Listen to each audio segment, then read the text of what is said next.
মিনতি দেবী কয়েকদিন আগেই নিজের পছন্দ করা মেয়ে সোনালীর সঙ্গে ছোট ছেলে অনিলের বিয়ে দেয়। আর মিনতি দেবী সোনালীকে ভীষণ পরিমাণে পছন্দ করে, কারণ সোনালী একটা ব্যাংকে চাকরি করে। কিন্তু মিনতি দেবীর বড় বৌমা সোমা কোনো চাকরি বাকরি করতে পছন্দ করত না, সে ঘরের কাজে অভ্যস্ত। আর একদিন যখন সোমা রান্নাঘরে সবার জন্য ব্রেকফাস্ট তৈরি করে, তখনই সেখানে মিনতি দেবী আসে। সকালবেলা তুমি কি শুধুই ব্রেকফাস্ট রান্না করছো? ছোট বৌমা অফিসে যাবে, ওর জন্য কোনো টিফিন বানিয়েছো? না মা, আমি আলাদা করে তো কিছুই বানাইনি। সকালবেলার জন্য লুচি, আলুর দম আর পায়েস রান্না করছি। সোনালী এই খাবারগুলোই তো টিফিনে নিয়ে যেতে পারি। আমি এখনই ওর টিফিন বক্স রেডি করে দিচ্ছি।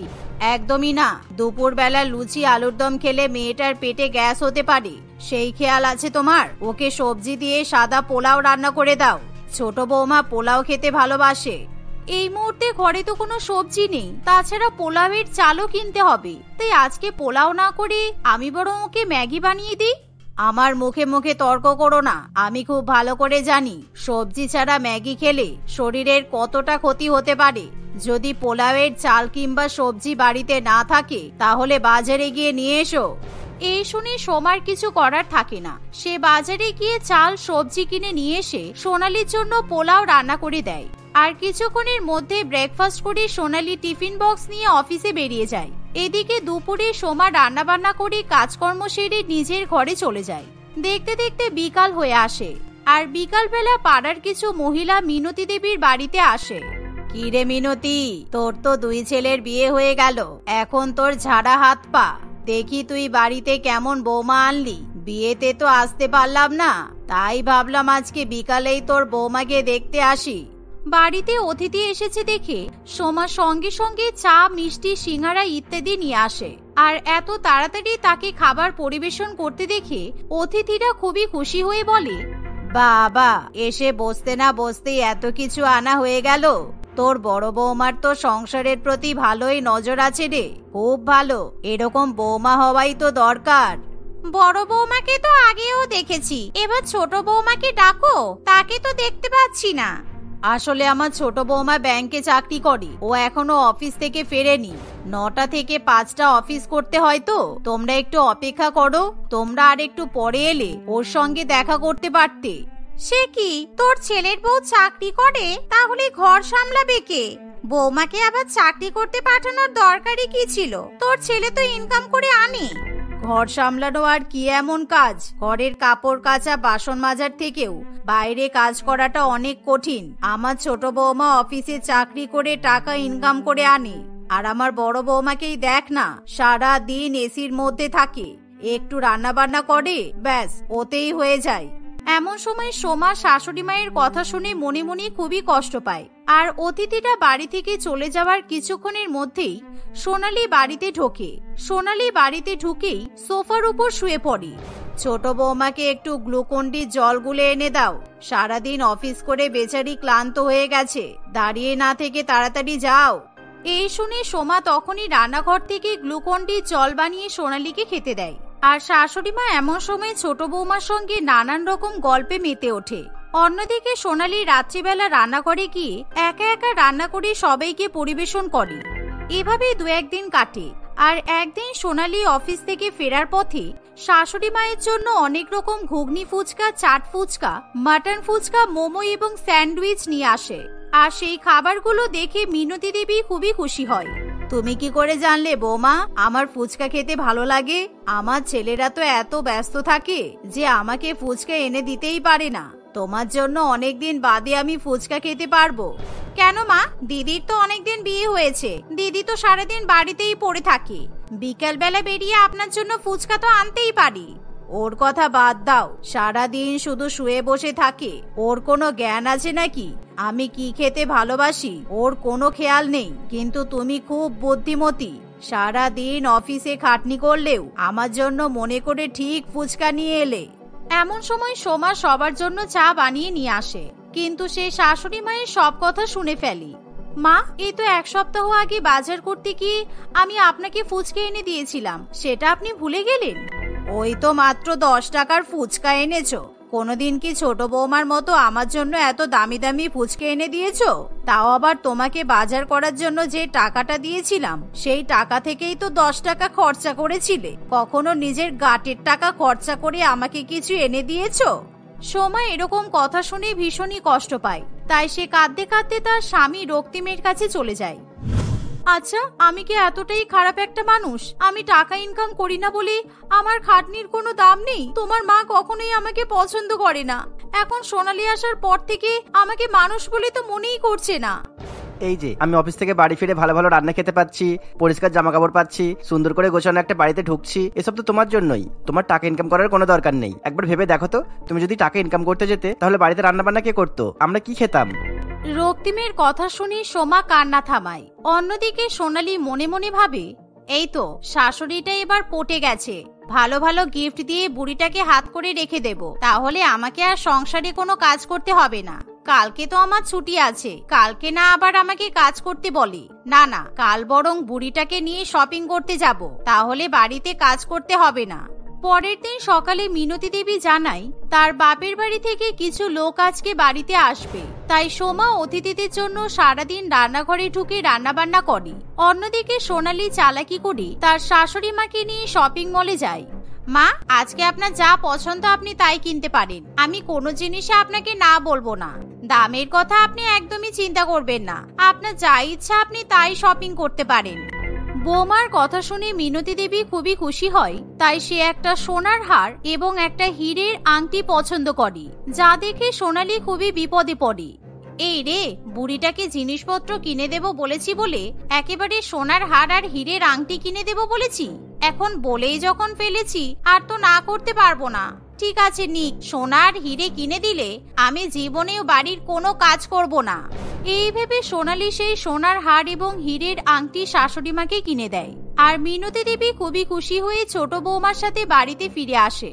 বাড়িতে ফিরে এসে মিনতি দেবী দেখে তার বাপের বাড়ির লোকেরা ইতিমধ্যেই সেখানে পৌঁছে গেছে, আর সোমা সবাইকে খাবার দাবার পরিবেশন করে খাওয়ায়। তোমরা এসে গেছো? আসলে আমি আমার বৌমার সঙ্গে একটু শপিং করতে গিয়েছিলাম। এই দেখো আমার ছোট বৌমা আমাকে কি উপহার দিয়েছে।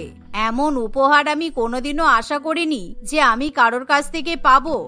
এই বলে মিনতি দেবী সেই সোনার হার এবং হীরের আংটি বের করে সবাইকে দেখাতে থাকে, যার ফলে সবাই চাকরি করা ছোট বৌমার প্রশংসা করে। আর দেখতে দেখতে কিছুক্ষণের মধ্যে অতিথিরা খাওয়া দাওয়া করে যে যার মতো বাড়িতে ফিরে যায়। আর পরের দিন থেকে মিনতি দেবী সেই সোনার হার এবং হীরের আংটি মাঝে মধ্যে পরে দেখে আর আবার আলমারিতে তুলে রাখে। এভাবেই কিছুদিন কাটে। কিন্তু একদিন আমার আলমারিতে ছোট বৌমার দেওয়া একটা সোনার হার আর হীরের আংটি ছিল, কিন্তু এখন আমি দেখছি এখানে শুধুমাত্র সোনার হারটা আছে, হীরের আংটিটা নেই। ওটা কোথায় গেল কেউ আমাকে বলবে? ওগুলো তো আমি আপনাকে কিনে দিয়েছি, তাই আমি হীরের আংটিটা নিতে যাব কেন? আমার প্রয়োজন পড়লে আমি তো আরেকটা কিনে নিতেই পারি। আপনি একবার ভালো করে আপনার আলমারিটা খুঁজে দেখুন। আমি আমার আলমারি খুঁজেছি কিন্তু পাইনি। আমার মনে হচ্ছে নিশ্চয়ই আংটিটা ওখান থেকে কেউ বের করেছে। মনে হচ্ছে বাড়িতে একটা চোর আছে। বড় বৌমা, চলো তোমার আলমারিটা একবার খুঁজে দেখি। আপনি আমাকে চোর সন্দেহ করছেন? মিনতি দেবী কোনো কথা শোনে না। সে তার বড় বৌমার আলমারি সার্চ করতে শুরু করে, কিন্তু সে কোথাও সেই হীরের আংটি খুঁজে পায় না, যার ফলে মিনতি দেবী এবার কান্নাকাটি শুরু করে। আর যা দেখে সোমার খুবই খারাপ লাগে। কিন্তু কিছুক্ষণের মধ্যেই সোনালি বাথরুমে ঢুকে দেখে মেঝের উপর আংটিটা পড়ে আছে।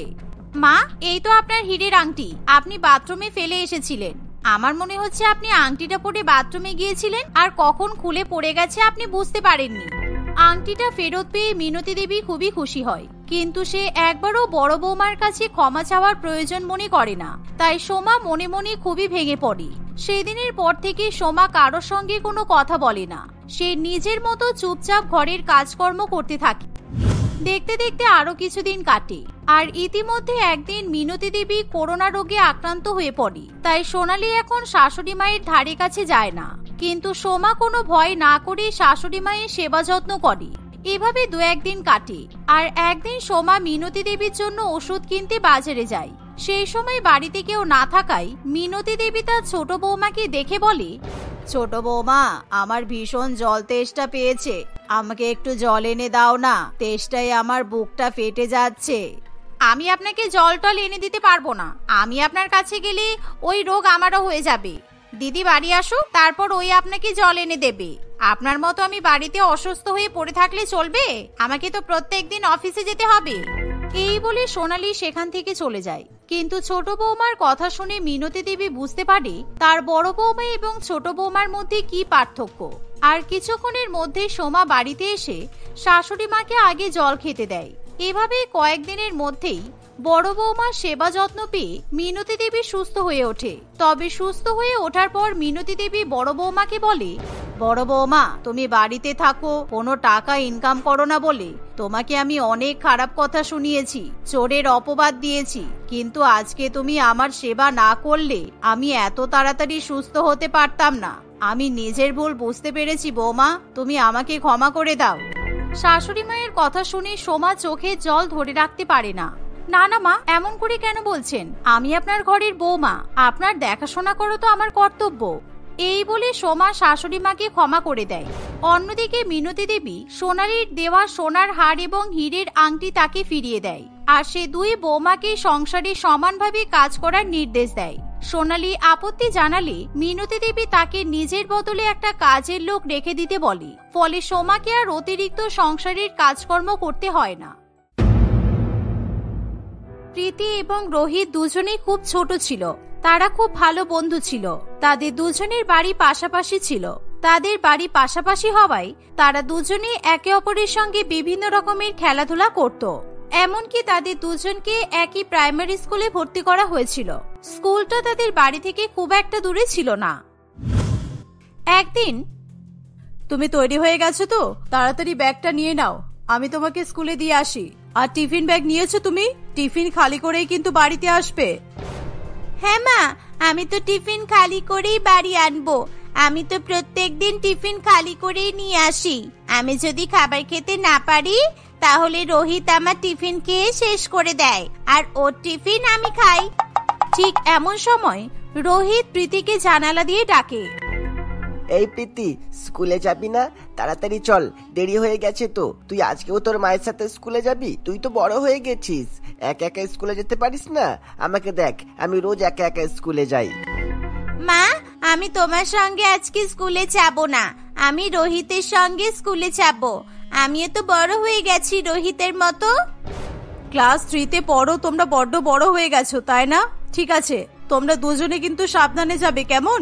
রাস্তাঘাটে একদম দৌড়াদৌড়ি করবে না, ধীরে সুস্থে ভালোভাবে হেঁটে যাবে। এই কথা শুনে প্রীতি খুবই খুশি হয় এবং স্কুলের ব্যাগটা নিয়ে দৌড়ে বাড়ি থেকে বেরিয়ে পড়ে। চল রোহিত, আমি কিন্তু তোর উপর ভীষণ রেগে আছি। তুই কালকে বিকালে আমার সঙ্গে খেলতে আসিসনি কেন? আমি তোর জন্য অপেক্ষা করছিলাম। আর বলিস না, মা আমাকে কালকে জোর করে পড়তে বসতে বলেছিল। কালকে কিছুতেই মা আমাকে বাড়ির বাইরে বের হতে দেয়নি। তুই চিন্তা করছিস কেন? আজকে স্কুলে গিয়ে আমরা টিফিন টাইমে খেলা করব, ঠিক আছে? এই বলে তারা দুজনে স্কুলে চলে যায়। তারা একে অপরের সঙ্গে খেলাধুলা করতে প্রচন্ড বেশি ভালোবাসতো। তাই তারা শুধুমাত্র স্কুলের টিফিন পিরিয়ডের জন্য অপেক্ষা করতে থাকে। টিফিনের ঘন্টা বাজলেই তারা খাবার না খেয়ে খেলা করতে স্কুলের মাঠে চলে আসে। প্রীতি, আজকে আমরা একটা অন্য খেলা খেলবো। আমরা আজকে বড় বউ খেলা খেলবো। তুই বড় হবি আর আমি বউ। না না, সরি, আমি বড় আর তুই বউ। আমাদের দুজনের বিয়ে হবে, ঠিক আছে? হ্যাঁ হ্যাঁ, খুব মজা হবে। কিন্তু আমার কাছে তো এখন শাড়ি নেই। বউরা তো শাড়ি পরে, যেরকম আমাদের মায়েরা পরে, দেখিসনি? আমরা তো এখনই স্কুলেই আছি, তাই আমরা স্কুল ড্রেস পরেই বিয়ে করব। তুই এখানেই থাকবি আর আমি বরযাত্রী নিয়ে তোকে বিয়ে করতে আসবো, ঠিক আছে? আমি না কদিন আগে একটা বিয়ে বাড়িতে গিয়েছিলাম, কিভাবে বিয়ে হয় আমি দেখেছি। বরযাত্রী কোথায় পাবি তুই এখন? আমাদের কি সত্যিকারের বিয়ে হচ্ছে? এটা তো মিথ্যে মিথ্যে বিয়ে হচ্ছে।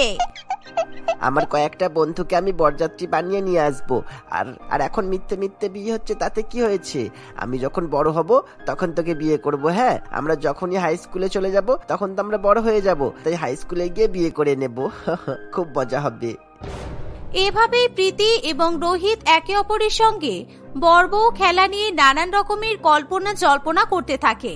দেখতে দেখতে টিফিন পিরিয়ড শেষ হয়ে যায়। এই বউ, টিফিন শেষ হয়ে গেছে, চলো এবার আমরা ক্লাস করি। আর হ্যাঁ, আমি তোমাকে এবার থেকে বউ বলে ডাকবো। আমরা তো বিয়ে করলাম, ভুলে যেও না যেন। না না, ভুলে যাব কেন? আমি তোমার বউ আর তুমি আমার বর।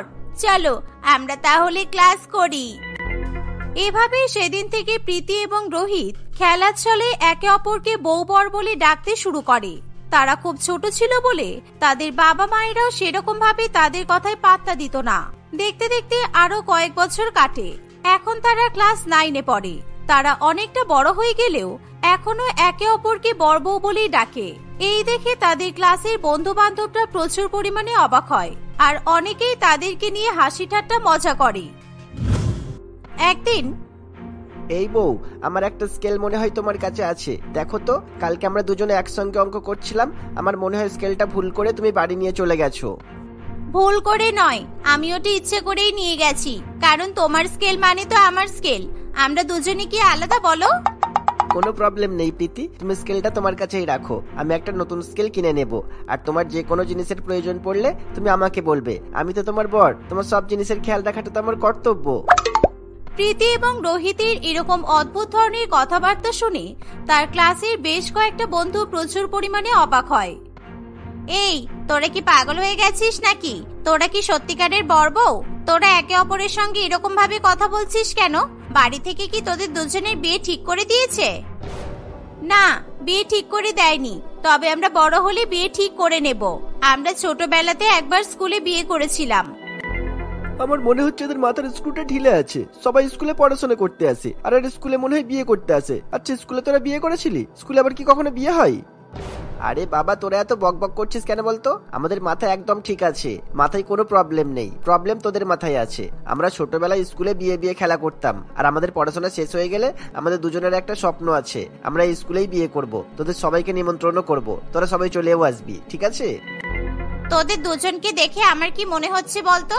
তোরা নিব্বা নিব্বি। এই বয়সে এরকম বিয়ে বিয়ে করলে তাদেরকে নিব্বা নিব্বি ছাড়া আর অন্য কিছু বলাই যাবে না। এরকম ভাবে বেশ কিছুদিন কাটে। একদিন রোহিত স্কুলে যাবে বলে প্রীতিদের বাড়িতে আসে। কি হলো প্রীতি, তুমি এখনো তৈরি হলে না? তুমি স্কুলে যাবে না? তাড়াতাড়ি তৈরি হয়ে নাও। না রোহিত, আজকে তো আমি স্কুলে যাব না। আসলে আমার প্রচুর শরীর খারাপ। কাল রাত থেকে আমার খুব জ্বর এসেছে, সেই জন্য আজকে মা আমাকে স্কুলে যেতে বারণ করেছে। বিকালে আমি মায়ের সঙ্গে ডাক্তার দেখাতে যাব। এ বাবা, তুমি স্কুলে যাবে না আমাকে আগে বলবে তো।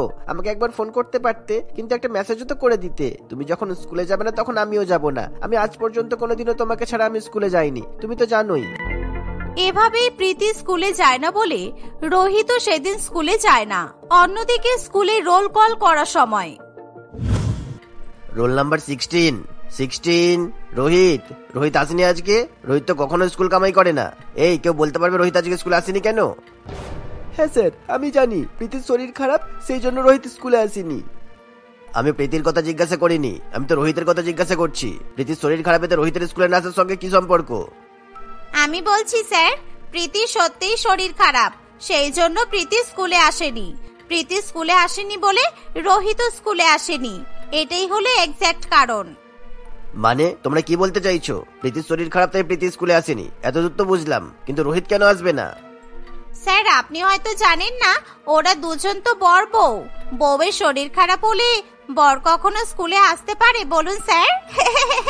রোহিত হয়তো প্রীতির সেবা যত্ন করছে, যাতে প্রীতি তাড়াতাড়ি সুস্থ হয়ে যায়। মনিকার কথা শুনে সারা ক্লাস হো হো করে হেসে ওঠে। রমেশ স্যার খুবই রেগে যায় এবং হোল ক্লাসকে ধমক দিয়ে চুপ করায়।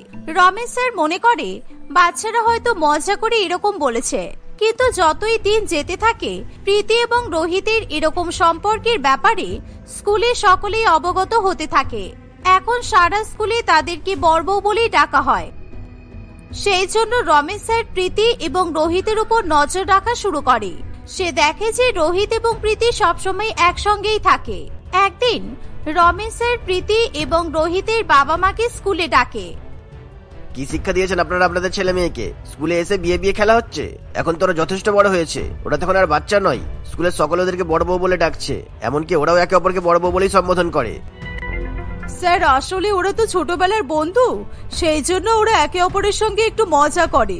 ওরা তো এখন বাচ্চা, বলুন ওদের মাথায় কি এখন অত বুদ্ধি হয়েছে? এখন ক্লাস 9-এ পড়ে, এরকম একটা ব্যাপারকে মজা বলে কখনোই গণ্য করা যাবে না। ওরা আগে পড়াশোনায় খুবই ভালো ছিল, কিন্তু এখন দুজনেরই পড়াশোনায় কোনো মন নেই। আমি আপনাদের ভালোর জন্য এখানে ডেকেছি, আপনারা দুজনকে আলাদা করার ব্যবস্থা করুন, তা না হলে কিন্তু দুজনেরই ভবিষ্যৎ খারাপ হবে। তা না হলে দেখবেন কোনদিন সত্যি সত্যি বিয়ে করে বসে আছে।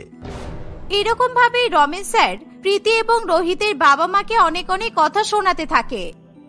প্রীতি এবং রোহিতের মতো ছেলে মেয়েদের আমরা আমাদের স্কুলে কখনোই রাখতে পারবো না। আমি হেড স্যারের কাছে দরখাস্ত করেছি, ওরা আমাদের স্কুলের পরিবেশটাকে পুরোপুরি নষ্ট করে দিয়েছে। এবার আপনারা আপনাদের ছেলে মেয়েদের ভবিষ্যতের কথা ভাবুন। এভাবে প্রীতি এবং রোহিত দুজনকে স্কুল থেকে বের করে দেওয়া হয়। রোহিত একজন মধ্যবিত্ত ঘরের ছেলে ছিল। রোহিতের বাবা একজন ছোট কার মেকানিক ছিল, সেই সাথে তার নিজস্ব একটা গাড়ির গ্যারেজও ছিল। রোহিতের বাবা মা রোহিতকে খুবই বকাবকি করে, যাতে রোহিত প্রীতির সঙ্গে কোনো সম্পর্ক না রাখে। সেই সাথে রোহিতকে অন্য একটা স্কুলে ভর্তি করে দেওয়া হয়। অন্যদিকে এই ব্যাপারটা প্রীতির জীবনে খুবই গুরুতর প্রভাব ফেলে। প্রীতির বাবা একজন অনেক বড় বিজনেসম্যান ছিল, তাই তার টাকা পয়সা প্রভাব প্রতিপত্তি অনেক বেশি ছিল। সব তোমার জন্য হয়েছে, সব তোমার জন্য। তুমি সেই ছোটবেলা থেকে তোমার মেয়েটাকে মাথায় তুলে রেখেছো। আমি তোমাকে অনেক আগেই বলেছি, ওই ছেলেটাকে আমার ঠিক মনে হয় না। ওই ছেলেটা একেবারে আমাদের মেয়ের মাথাটা খেয়ে ফেলেছে। তুমি এরকম করে বলছো কেন? তুমি জানো ছেলেটা কত ভালো। রোহিত সত্যিই খুবই ভালো ছেলে। ওরা যদি একে অপরকে পছন্দ করে তাহলে আমাদের সমস্যা কি? ওরা পড়াশোনা শেষ করে নিজেদের পায়ে দাঁড়িয়ে বিয়ে করবে। এখন তো ছেলে মেয়েরা নিজেদের পছন্দেই বিয়ে করছে।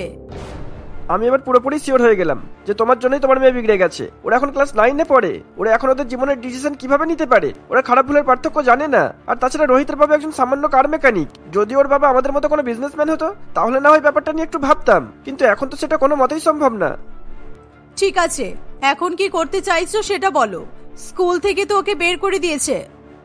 একেবারে উচিত কাজ করেছো। আমি এবার প্রীতিকে পড়াশোনা করতে অন্য শহরে পাঠাবো, এখান থেকে অনেক দূরে। প্রীতির সিম কার্ডটা তুমি কেড়ে নেবে, আর প্রীতি এবার থেকে হোস্টেল থেকেই পড়াশোনা করবে। আর পড়াশোনা শেষ করে প্রীতি একেবারে বাড়ি ফিরবে। না বাবা, আমি কোথাও যাব না। আমি এখানে থেকেই পড়াশোনা করতে চাই। আমি আর রোহিতের সঙ্গে কথা বলবো না বাবা, আমি প্রমিস করছি। আমাকে শুধু এখান থেকে দূরে পাঠিয়ে দিও না। তোমরা যা বলবে আমি তাই করব।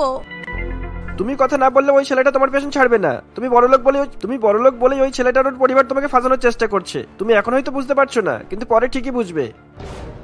এভাবেই মনোহর বাবু প্রীতির কোনো কথা শুনতে চায় না। প্রীতিকে কয়েকদিনের মধ্যেই অন্য শহরে পড়াশোনা করার জন্য পাঠিয়ে দেওয়া হয়। অন্যদিকে মনোহর বাবু রোহিতের বাবা মাকেও অনেক ধমক দেয়। রোহিতের বাবা রোহিতের সিম কার্ডও চেঞ্জ করে দেয়। এর ফলে রোহিত এবং প্রীতি একে অপরের সঙ্গে কোন রকমের যোগাযোগ রাখতে পারে না। তারা দুজনেই একে অপরকে খুবই মিস করে, কিন্তু কখনোই তারা একে অপরের কোনো খবর পায় না। রোহিত এবং প্রীতি দুজনেই মন দিয়ে পড়াশোনা করতে থাকে। দেখতে দেখতে বেশ অনেকগুলো বছর কেটে যায়।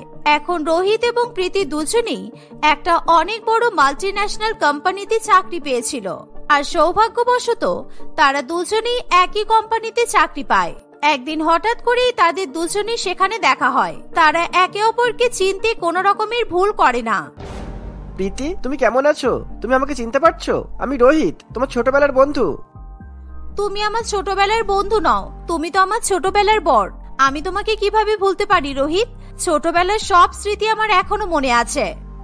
প্রীতি, তুমি যদি চাও তাহলে আমরা আমাদের সেই ছোটবেলার স্বপ্নকে পূরণ করতে পারবো। মনে আছে তো আমরা কি বলতাম? আমরা আমাদের শিক্ষা নিকেতন হাই স্কুলে বিয়ে করবো বলে ভেবেছিলাম। তোমার সম্মতি থাকলে আমরা স্কুলে গিয়ে বিয়ে করবো। প্রীতি খুব সহজেই রোহিতের কথায় রাজি হয়ে যায়। তারা একে অপরের বাড়িতে বিয়ে করার কথা জানায়।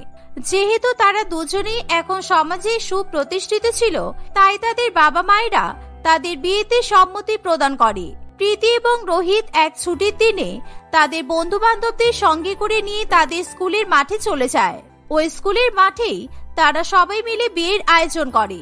এভাবে স্কুলের মাঠে তাদের দুজনের শুভ বিবাহ সম্পন্ন হয়। তারপর থেকে তারা দুজনে হাসি খুশি সংসার করতে থাকে।